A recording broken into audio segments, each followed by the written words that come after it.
This pandemic has finally torn back the curtain on the idea that so many of the folks in charge know what they're doing.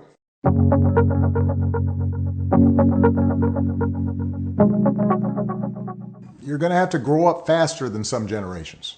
This pandemic has shaken up the status quo and laid bare a lot of our country's deep-seated problems, from massive economic inequality to ongoing racial disparities to a lack of basic health care for people who need it.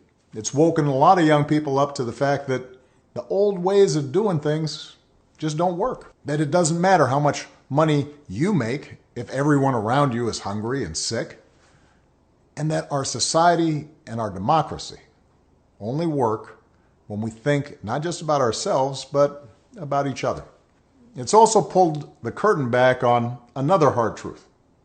Something that we all have to eventually accept once our childhood comes to an end. You know, all those adults that you used to think were in charge and knew what they were doing, turns out they don't have all the answers. A lot of them aren't even asking the right questions. So if the world's going to get better, it's going to be up to you. That realization may be kind of intimidating, but I hope it's also inspiring.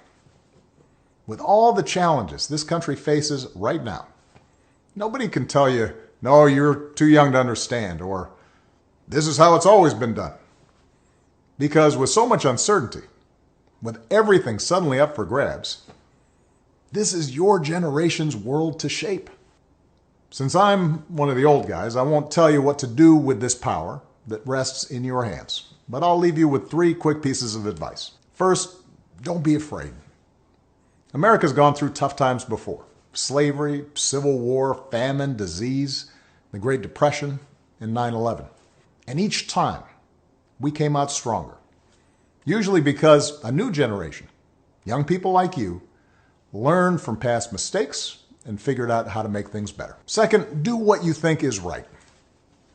Doing what feels good, what's convenient, what's easy, that's how little kids think. Unfortunately, a lot of so-called grown-ups, including some with fancy titles and important jobs, still think that way, which is why things are so screwed up. I hope that instead you decide to ground yourself in values that last, like honesty, hard work, responsibility, fairness, generosity, respect for others. You won't get it right every time. You'll make mistakes, like we all do.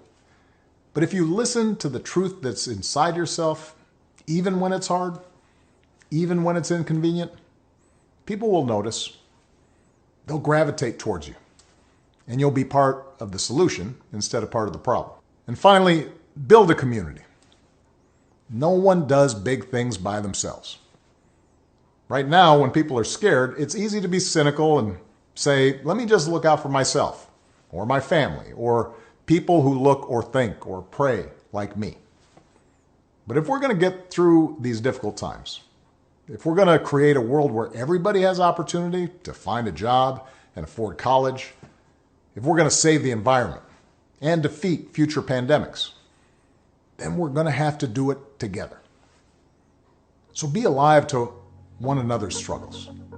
Stand up for one another's rights. Leave behind all the old ways of thinking that divide us. Sexism, racial prejudice, status, greed, and set the world on a different path.